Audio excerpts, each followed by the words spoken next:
Na minha clínica com adolescentes, eu venho percebendo um aumento imenso de adoecimento. E a maior queixa é a solidão. Né? A solidão é uma queixa bem presente. E nós, seres humanos, somos seres sociáveis. Né? A gente precisa das relações mesmo. Inclusive, teve um estudo aí que está sendo bem famoso, que pesquisadores fizeram um estudo sobre felicidade. Né, o que é que faziam pessoas felizes e acompanharam pessoas durante 70 anos. E foi passando de pesquisadores para pesquisadores. E o que constataram é que as pessoas mais felizes são as pessoas que conseguiram viver relacionamentos mais saudáveis. E relacionamentos de amizade, amorosos, familiares. Então, assim, a gente percebe o quanto a nossa relação com o outro influencia diretamente na nossa saúde mental. E aí a gente pensando nesse contexto pandêmico, né, onde a gente foi para o isolamento,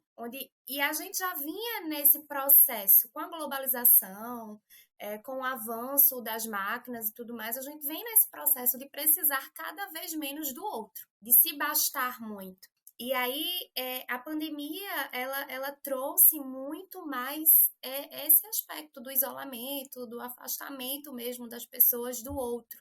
E isso adoeceu muito. Eu tenho um paciente adolescente que me marcou muito, porque a mãe dele trouxe muitas queixas dele, né? De vários... Ai, ele mente demais, ele me dá muito trabalho, ele briga muito e tal... E quando eu fui atender ele, eu perguntei pra ele, né? Eu disse, o que é que mais tem? Qual é a tua queixa? Aí ele até se surpreendeu, porque ele pensou que a gente ia fazer um trabalho baseado na queixa da mãe, né? Mas eu queria entender dele qual era a queixa dele, qual era o sofrimento dele. Eu disse, o que é que te toca? O que é que te dói? Ele olhou pra mim e disse, a solidão, né? Um menino de 12 anos. E aí a gente percebe o quanto a solidão vem se fazendo tão presente e colaborando tanto para esse adoecimento em massa, né? Nessa fase tão importante que é a fase da adolescência, que é uma fase onde a gente deixa, né? O indivíduo ele sai desse lugar de filho, de pais, onde os pais são os heróis e precisa desse social para se identificar como pessoa, né? Há um afastamento desses pais e uma busca pelo coletivo, pelos grupos, para começar a dizer assim, não, eu não sou uma extensão do meu pai e da minha mãe. Sendo que quando ele faz esse afastamento, que ele é jogado... Cadê o coletivo para apoiar? Cadê o grupo para dar sustento, né? Para sustentar isso, para sustentar esse desenvolvimento, essa criação de identidade. Então, assim, já é uma fase de muitas mudanças, né? De mudanças hormonais, de mudanças sociais, de percepções. E aí você se depara com vazio. E a gente não sabe lidar com vazio. A gente não sabe lidar com a solidão, porque nós... Desde que o mundo é mundo, a gente sempre entendeu que a gente precisava do coletivo para sobreviver, né? A gente só chegou aonde a gente chegou hoje porque a gente se juntou a grupos, né? A gente se juntou aí ao coletivo para poder sobreviver. Então, a gente ainda não está adaptado com isso, com a solidão, com o individualismo, com o vazio. E realmente é muito adoecedor, mesmo.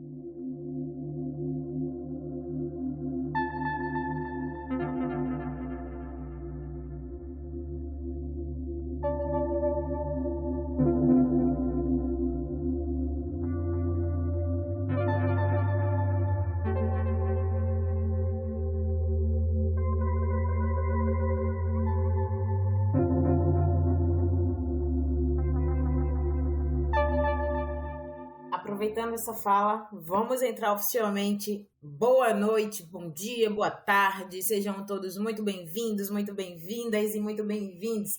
Eu sou Caroline Silva. Eu sou Suzana Araújo. E hoje a gente vai falar da preocupação e tirar dúvidas sobre saúde mental, e especialmente com os nossos jovens. Jefferson, solta a vinheta, por favor.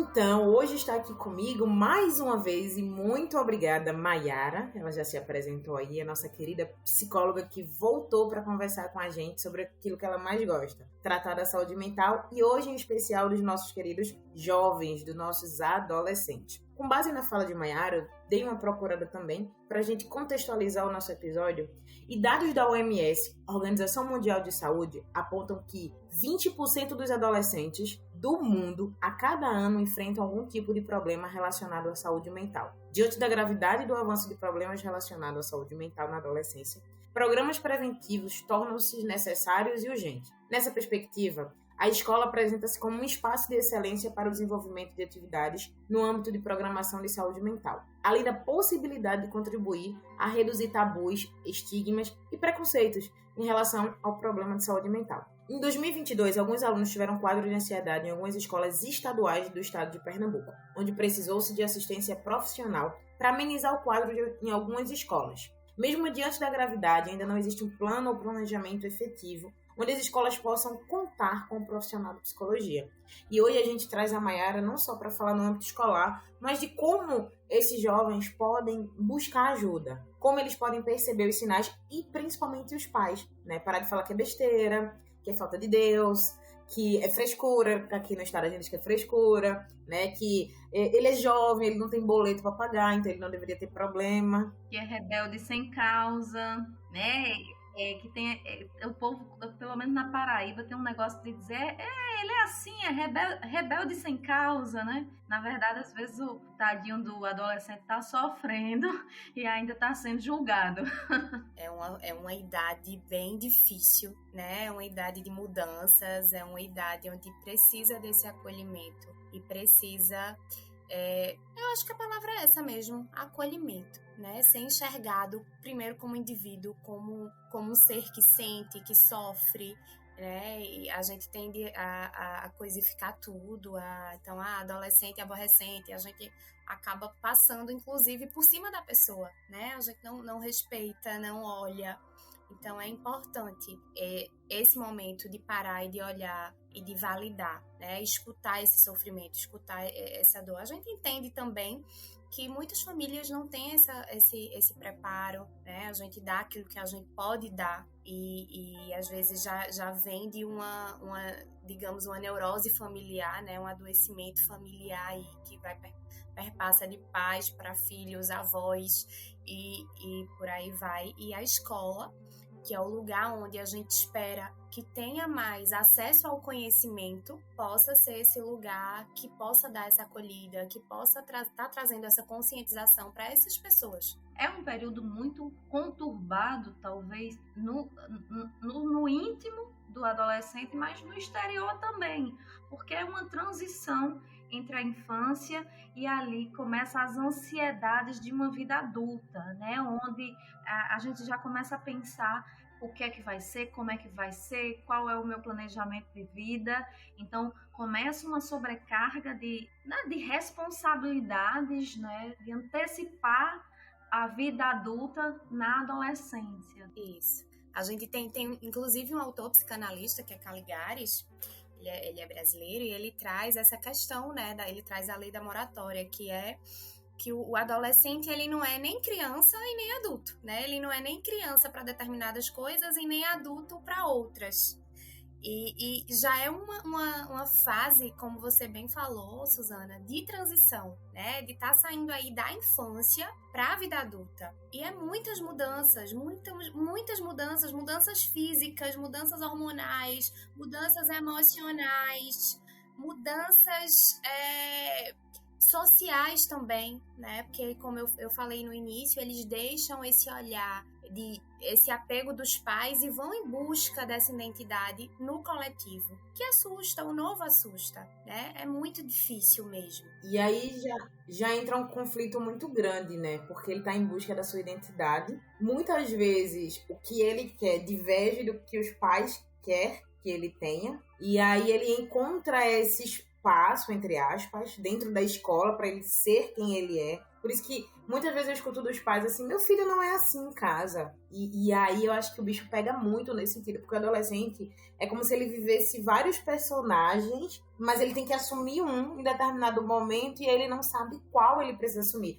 Essa é a sensação que eu tenho, esse conflito dentro deles. E aí, entrando nessa perspectiva de escola, né, e de currículo, imagina a sobrecarga, um adolescente no ensino médio, a sobrecarga, né, de disciplina, a sobrecarga, a tensão de passar no Enem. E, então, assim, é muita coisa nesse período que ele tem que estar lidando. Como a Mayara falou, a questão emocional, hormonal, tudo envolvido, ali tentando ter uma identidade própria, né? Mas o que eu queria falar é o seguinte, olhando para essa parte escolar, né, o currículo agora mudou, né? O currículo do ensino médio mudou.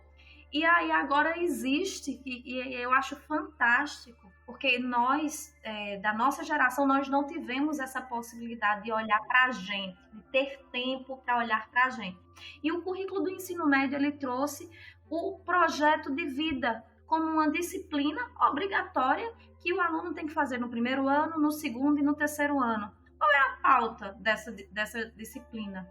Primeiro ano, o aluno ele tem que olhar para si. Quem sou eu? Onde eu estou? O que é que eu quero? Identificar os seus desejos, identificar as suas preferências, identificar qual é essa identidade frente ao mundo, né? Vai para o segundo ano, que antigamente era o segundo ano científico, né? Agora é a segunda série do ensino médio. Esse projeto de vida, ele se volta para a sociedade. Quem é esse eu dentro do social? Como é que esse eu está inserido e como é que ele se comporta?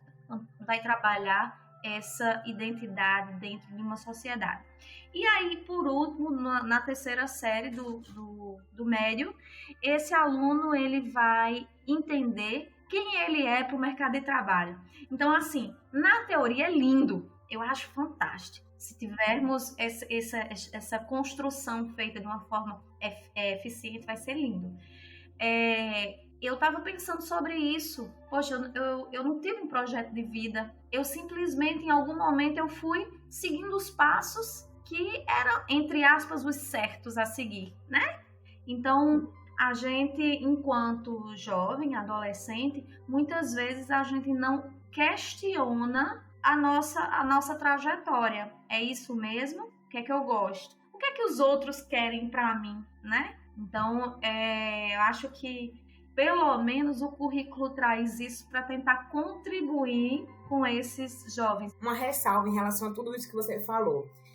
Mayara falou no início do nosso episódio aqui na solidão que esse jovem tem hoje. E o pós-pandêmico eu acho que é mais acentuado ainda. Porque você tá dentro de casa, mas você não tem companhia. Tá todo mundo trabalhando muito... Estava, né? Trabalhando muito louco no mesmo ambiente onde não se comunicava porque não tinha tempo, porque a demanda era grande, ou porque um estava com a saúde afetada, enfim. A gente teve várias problemáticas que desencadearam que a gente tem os quadros de ansiedade coletivos aí. E aí, quando tu fala no primeiro, segundo, terceiro ano, primeiro ele tem quem sou eu, no segundo, onde é a sociedade que eu estou, quem sou eu para a sociedade, e o terceiro, o mercado de trabalho, a fala é sempre o eu. Ela é sempre sozinha, ela é sempre vazia, porque ele tá só.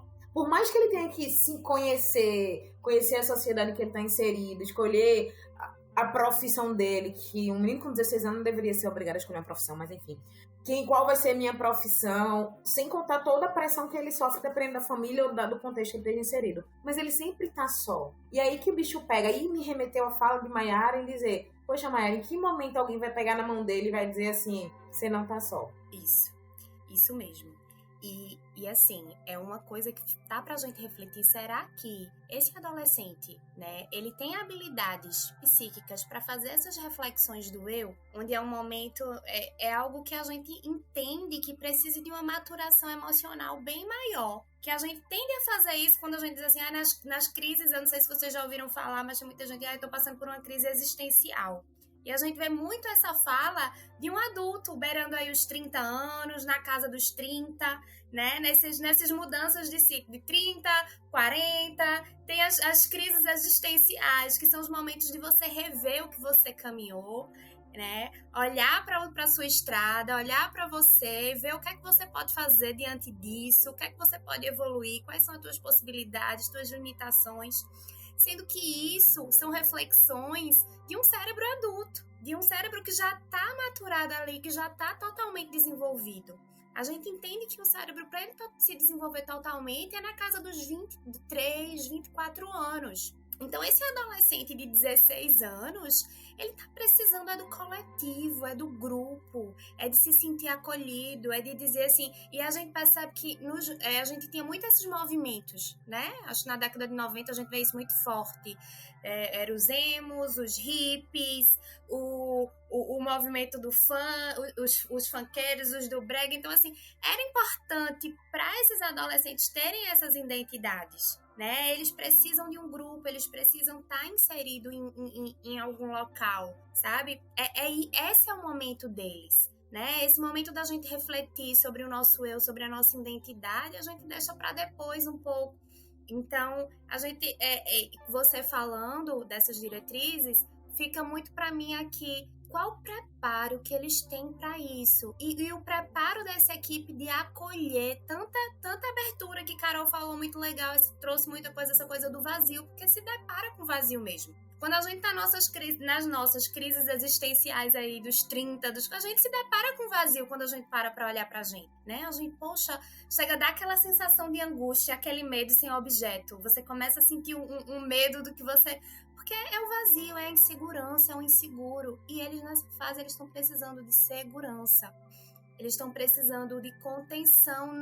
Contenção não no sentido mas no sentido de ter uma redoma, de ter algo, ter um círculo, ter algo que proteja, ter algo que acolha, nesse sentido, de se sentirem acolhidos. Por isso que é interessante os clubes, Clube do Livro, o Jornal da Escola, o Grêmio. Cadê o Grêmio? A gente ainda faz o Grêmio era massa pro adolescente, né? Porque criava as chapas e essas chapas eram por identificações, pessoas que tinham algo em comum, que se identificavam, que tinham uma ideia em comum. A gente não tem mais isso, né? A gente não incentiva mais o coletivo. Então, assim, para a saúde mental do adolescente especificamente, é muito importante a gente investir num coletivo, sabe? A gente investir em situações, em atividades onde esse adolescente ele vai estar inserido em um grupo, ele vai se sentir pertencente a um grupo de pessoas, a uma ideia. E aí o que é que acontece? A gente vem à internet para fazer isso, que é um mundo de informações. É um mundo de informações para todas as idades. Então, a gente vê aí jovens hoje, quando a gente vive muito hoje uma ditadura da performance, onde a gente precisa performar, né? Então, a gente vê jovens hoje que estão saindo da adolescência e angustiados porque não conquistou 1 milhão, não tem 1 milhão, né? Não tem... Né? Eu não tenho nada na minha vida. Pô, tu começou a viver agora, né? Tu começou a criar, começar a caminhar teus passos agora. Então, assim, é sempre isso. É a solidão e o vazio. A solidão e o vazio. A solidão e o vazio. E aí a gente gera angústia. A gente sintomatiza o medo, né? A ansiedade, o pânico, a culpa. A gente vê que o plano de fundo da depressão é a culpa, né? E o plano de fundo da ansiedade é o medo. Então, eu me culpo porque temo, eu temo porque me culpo e a gente vira aí esse sintoma coletivo imenso. Mas você acha que quando a gente fala do coletivo, esses grupos, precisa ser pessoas ali na mesma faixa etária? Como seria, né, esse adolescente se envolvendo em grupos fora da faixa etária? A construção dessa pessoa, como é que ficaria? Porque eu tô pensando aqui, né? Eu tenho alunos que eles se relacionam bem ali na sala, que tem os seus grupinhos e tal, mas aí eu já tenho alunos que não gostam de se envolver com turmas mais velhas. Como é isso? Então, mas quando tu traz essa questão de turmas mais velhas, é muito dentro desse grupo adolescente, né? Porque a adolescência, ela vai aí dos 12 aos 20 anos, né? Aos 18, 19 anos. Então, assim, eles tendem a buscar as identificações de quem já está mais perto do caminho da vida adulta mesmo, né? A gente admira quem já tá chegando mais lá, é como se fosse, eu quero...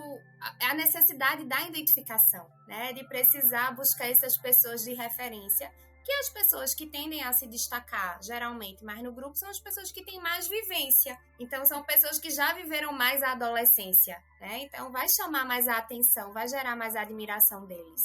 Maiara, quais os sinais que os adolescentes, esses jovens, eles precisam estar atentos para ver que, opa, isso não é normal, eu não estou bem, eu preciso de ajuda? Quais são os sinais que esse adolescente ou mesmo a família pode enxergar e procurar suporte? Sim.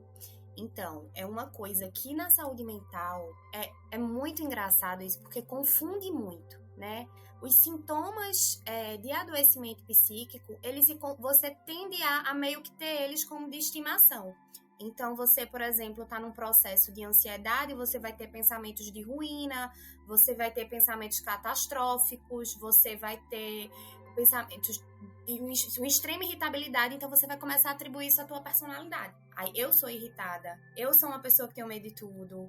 Você não consegue dizer que isso é o sintoma e não é você, né? É tanto que quanto mais a gente vai cuidando da nossa saúde mental, e a gente percebe muito isso na clínica, a gente vê que a pessoa ela vai se afastando desses pensamentos disfuncionais, desses pensamentos adoecedores, que você começa a atribuir isso à tua personalidade. Então, uma coisa muito séria que a gente tem que ter muito cuidado é a questão, os sintomas mais sérios da adolescência hoje. É a automutilação, a gente tem que ver isso muito presente.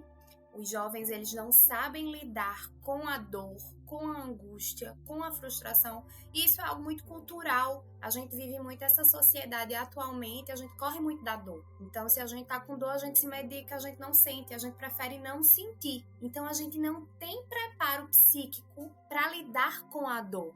E aí, como é que a gente... E principalmente uma dor que não é palpável. Muitos adolescentes, eles recorrem à automutilação, aos cortes, a se machucar, em busca dessa dor palpável. Porque é mais aquela coisa, o que a gente mais teme é o que a gente não conhece. Então, uma coisa é você sentir uma dor de um corte, outra coisa é você sentir uma dor de frustração, uma dor do vazio, uma dor do tédio, né? O tédio hoje tá doendo mais do que, sei lá, do que um machucado mesmo. As pessoas não sabem lidar com o tédio. Tédio é inadmissível, né? Você não pode viver o tédio. Então, assim, são poucas habilidades psíquicas de enfrentamento mesmo. Porque a gente até no outro podcast, né, Carol, que a gente falou sobre saúde mental, você tava... que uma das coisas que a gente trouxe foi isso, que é saúde mental, né? A gente entende saúde mental muito como, eu não tenho depressão, eu não tenho ansiedade, eu não tenho uma bipolaridade, então eu sou saudável mentalmente. Não, saúde mental não é a ausência de doença, é a falta de habilidade de você lidar com a adversidade. Então, às vezes, a gente tem uma pessoa que tem um diagnóstico de depressão, de ansiedade, e a pessoa tem mais saúde mental do que uma pessoa que a gente olha e diz assim, não, essa pessoa não passa por esse sentimento, essa sensação fisiológica, mas emocionalmente ela não tem habilidades de enfrentamento para as adversidades. E esses adolescentes, eles estão cada vez mais não vivenciando isso, não exercitando isso, essas habilidades de enfrentamento. E aí, voltando ao que você me perguntou, o que é mais perigoso, né? O que é que a gente precisa estar mais em alerta? Primeiro, essa questão de estar sempre observando os nossos filhos, os adolescentes, né? A questão dos cortes, ter sempre esse cuidado. Por isso que o toque é muito importante para as famílias, né? O abraço, tentar investir mais em casa, no abraço, né? No tocar, no alisar, porque você consegue ver mais de perto esse jovem, sentir mais de perto esse jovem, né? Esse adolescente. E o outro são os pensamentos, estar mais atento a que tipo de pensamento, qual é o discurso desse adolescente, né? Como é que ele começa a se enxergar, como é que ele fala dele? Eu não sou nada, eu não consigo nada, eu tô muito gordo, eu tô muito magro. Esses pensamentos, essas falas que se colocam para baixo, né? Ter mais esse cuidado. Pensamentos de, seria tão bom se eu não existisse, né? A vida seria melhor se eu não existisse. Eu digo que pensamentos de morte são como febres da mente. A gente tá vendo ali que a pessoa tá doente, a pessoa não tá bem. É como se a febre não é algo normal. Sentir febre não é algo do nosso corpo. Do mesmo jeito que pensamentos de morte não são algo normal pra gente. Porque nós seres humanos, nós sempre buscamos a vida. Se numa catástrofe, qualquer coisa, a gente vai fazer de tudo pra sobreviver. Nosso corpo é inclinado pra gente sobreviver. Então, quando a gente começa a pensar, poxa, seria tão bom que eu não existisse, poxa, seria tão bom que eu morresse, poxa, a vida é horrível, era melhor. Isso daí já é um alerta de que essa pessoa, ela tá adoecida emocionalmente. Ela tá precisando de cuidado pra já. E aí, infelizmente, nós estamos numa sociedade, não só os jovens, é porque parte da infância, adolescência para a vida adulta, que nesse episódio a gente vai ter que colocar conteúdo sensível. Porque tem adultos que não estão prontos para essa conversa. E veja que coisa louca, ele é um adulto, ele é formado, ou seja, ele negligenciou toda a vida dele, saúde mental dele na adolescência, né? Então, é muito louco isso que a gente vive hoje.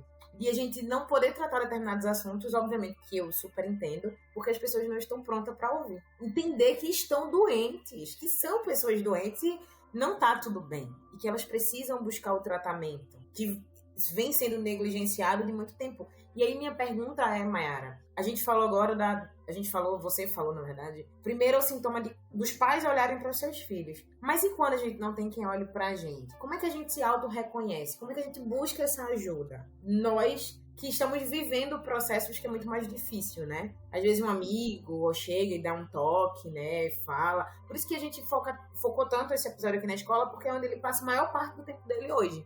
E aí, é caso de um amigo chegar e conversar de forma mais sensível possível, né? Ou dele auto-reconhecer, se é que é possível ele se auto-reconhecer como uma pessoa doente. Não sei se existem pessoas que estejam tão precisadas que peçam ajuda. Porque pedir ajuda não é só falar, eu preciso de ajuda, eu estou doente. É como você já retratou aqui em diversas situações, né? Onde ele tem pensamentos críticos, onde ele se faz mal, onde ele se maltrata. É um pedido de socorro todos os dias, né? Para que algo pior não venha ocorrer. E aí, como é que é esse olhar de quem tá junto, do amigo para ele ou dele para com ele mesmo? Isso.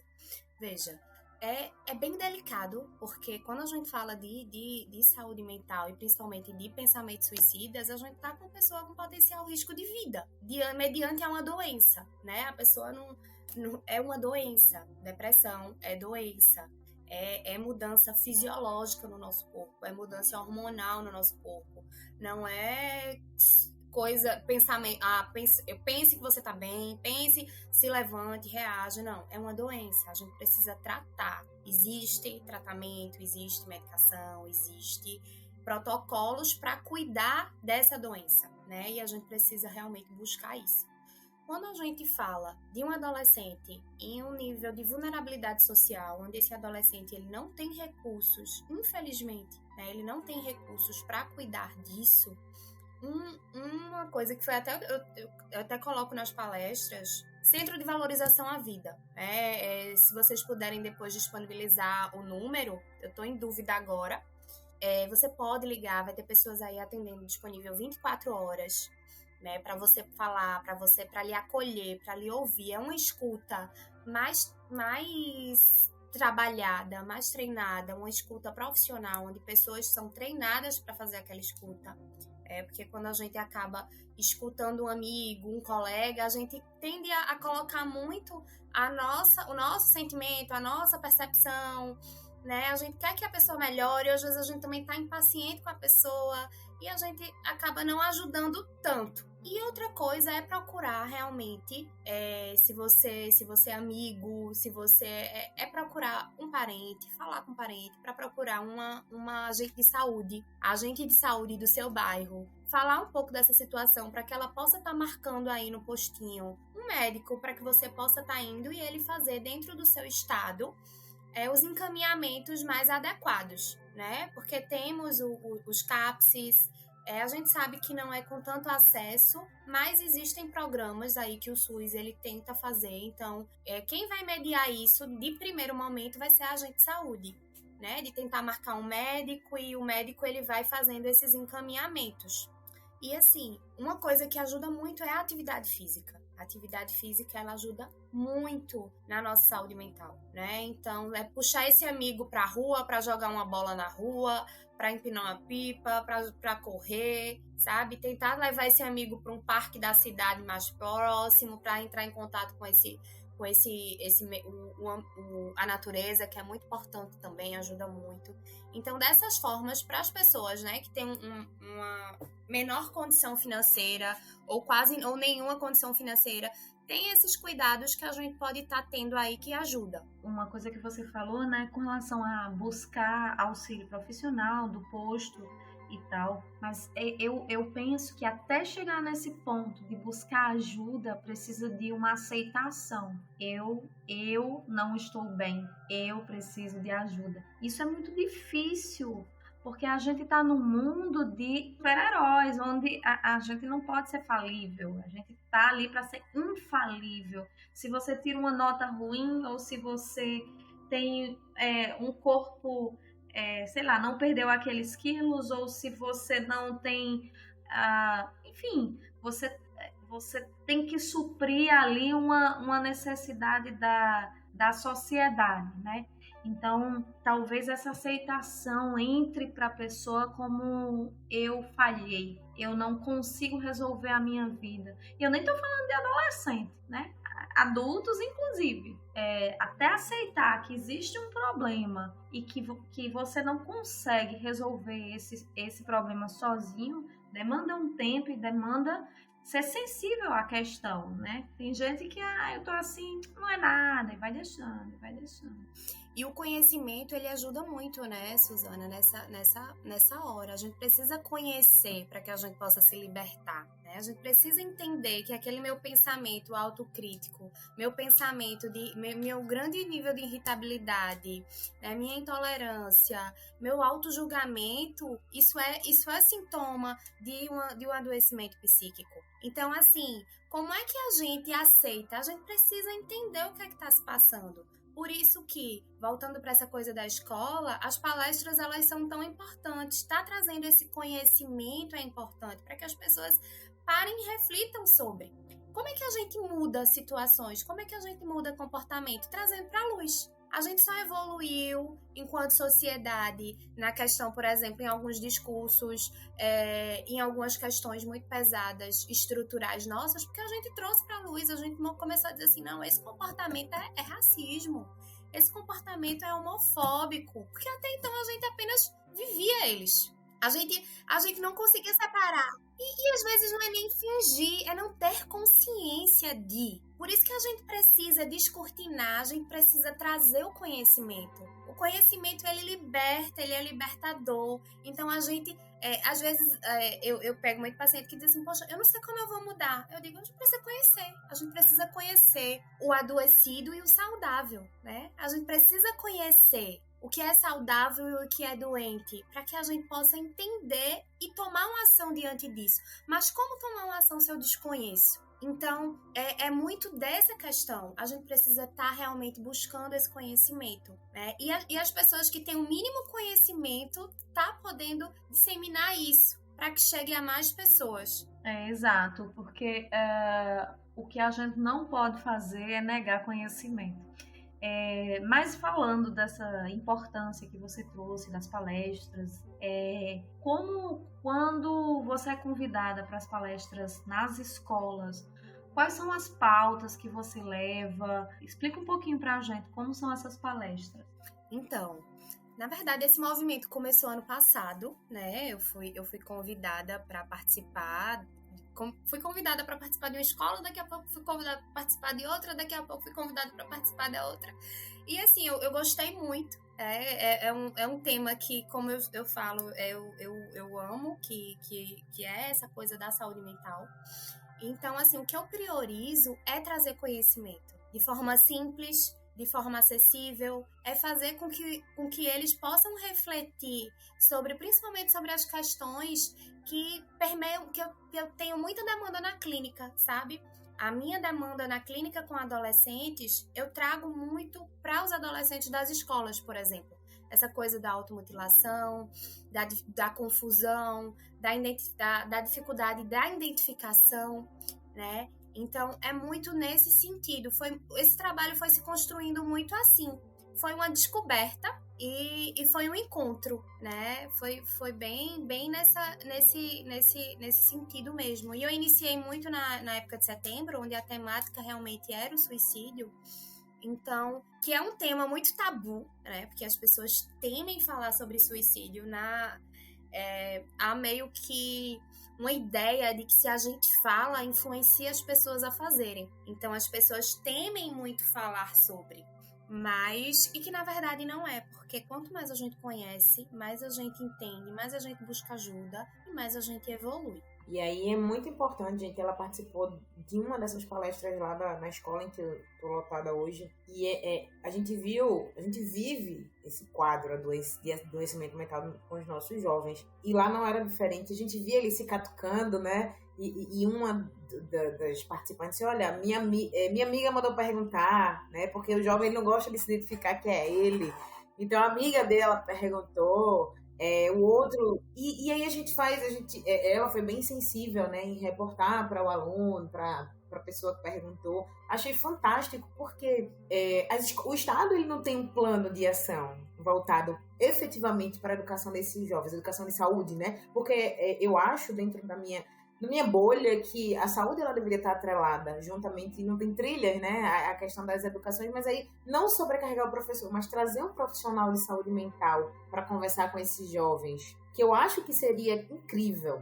Não temos ainda, mas com a proposta para o governo do estado, né, caso vai que consigam fazer isso, porque assim, um profissional, ele não faz a diferença, mas se for vários profissionais em várias regiões, é um trabalho incrível. Olha quantas vidas podem ser salvas, sabe? Olha quantas mentes podem ser curadas. Porque a Mayra falou aí, olha, você tem que procurar agente de saúde, é o primeiro passo, essa coisa toda. Quantas pessoas não têm esse conhecimento? Eu adoro quando se fala de exercício físico, porque o meu equilíbrio mental eu retiro das minhas corridas. E é interessante, quando eu estava em Recife, no estágio, que foi quando eu conheci a Carol, corria, né, 2, 3 vezes por semana, eu corria lá e tal. E aí eu naturalmente falo muito bem de corrida. E aí eu comecei a falar do exercício, de repente todo mundo do laboratório começou a correr comigo.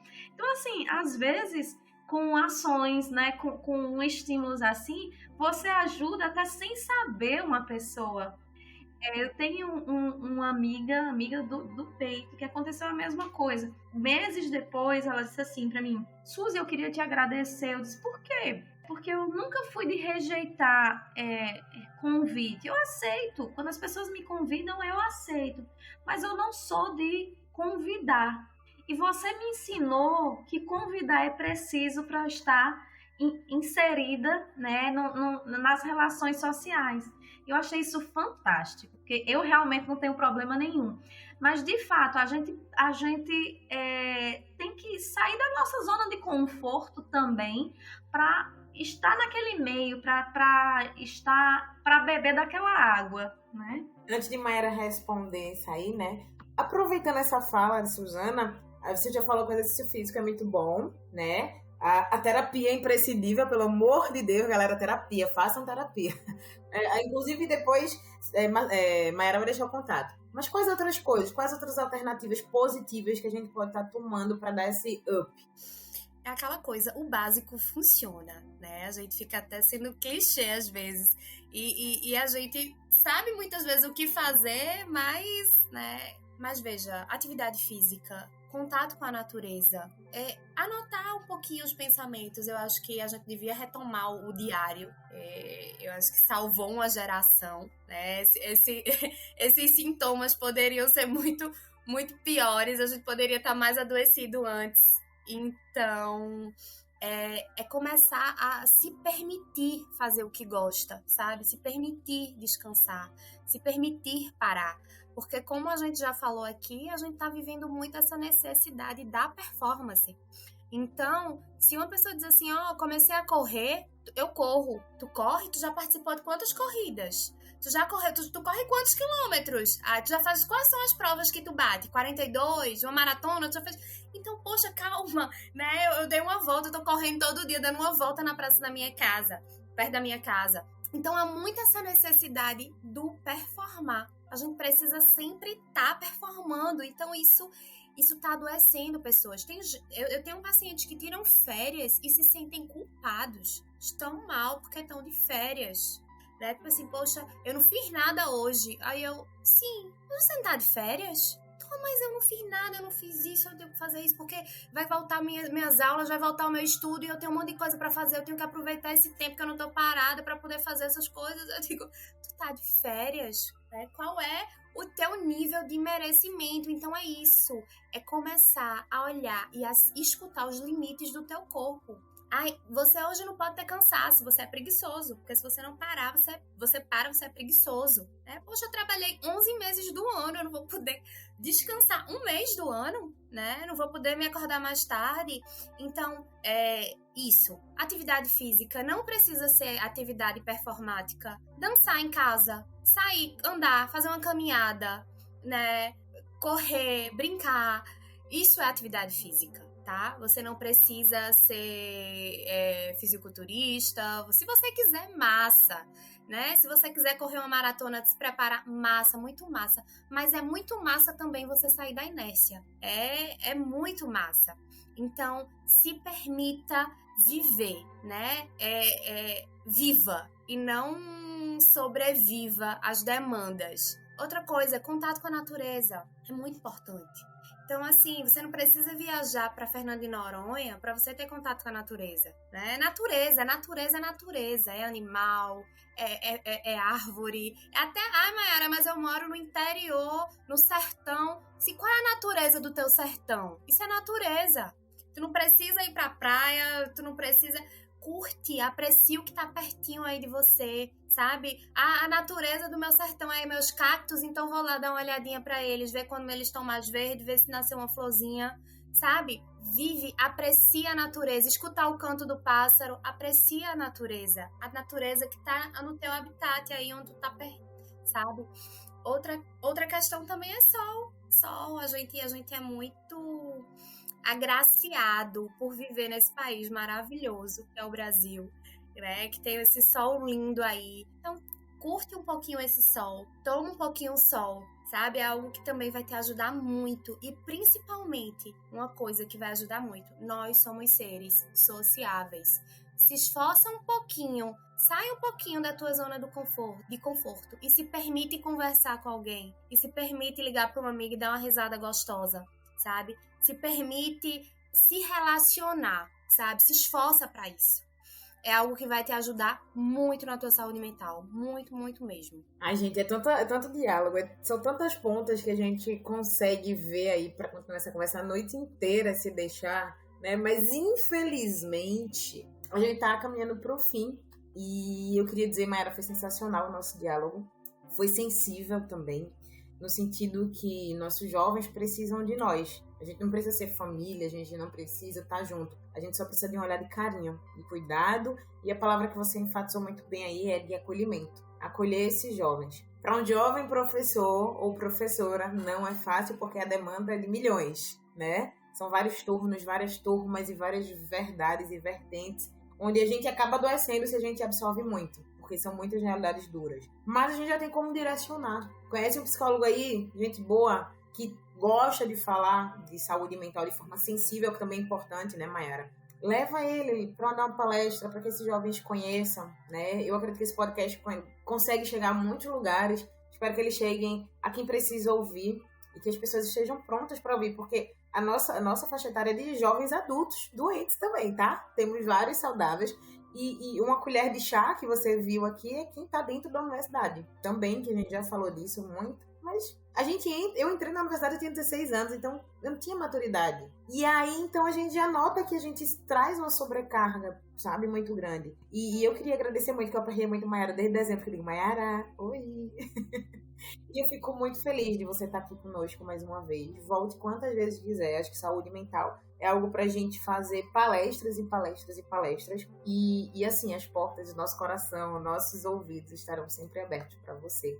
Queria agradecer muito, imensamente, em nome de toda a família Luz do Candeeiro, tá? E volte sempre pra falar com a gente. Eu que agradeço a acolhida, o acesso, muito bom, muito bacana, realmente.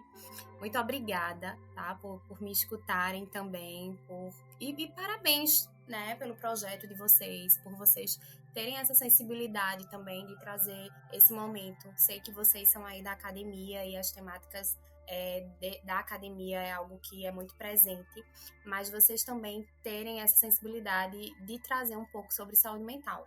Muito feliz e muito agradecida. Mayara, obrigada pelo tempo, pelo episódio, que foi fantástico. Não vou me estender, Carol já falou lindamente, mas eu só queria deixar uma frase. Esse não é um episódio legal de se ouvir, é um episódio necessário de se ouvir, né? A gente precisa escutar para ter conhecimento, para absorver, internalizar, nos ajudar e até ajudar outras pessoas. Então, fica a dica. E é isso. Até os próximos episódios. Tchau!